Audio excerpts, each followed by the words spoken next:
সাপে আর ব্যাঙে ছিল খুব বন্ধুত্ব। ব্যাঙ বলছে সাপ, তোমারে দেখতে খুব ভালো, তেল কুচকুচে, তারপরে তুমি যখন ফনা ধরো তাও দেখতে বেশ সুন্দর, কিন্তু তোমার একটা দোষ, এটা না বলে পারলাম না, নেভার মাইন্ড।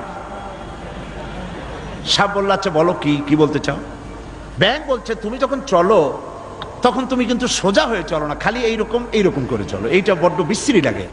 সাপ শুনে বলছে বেয়াদব, আমার সমালোচনা করার এত বড় দুঃসাহস কোথায় পেলি? ফনা তুলেছে, ফস করে উঠেছে।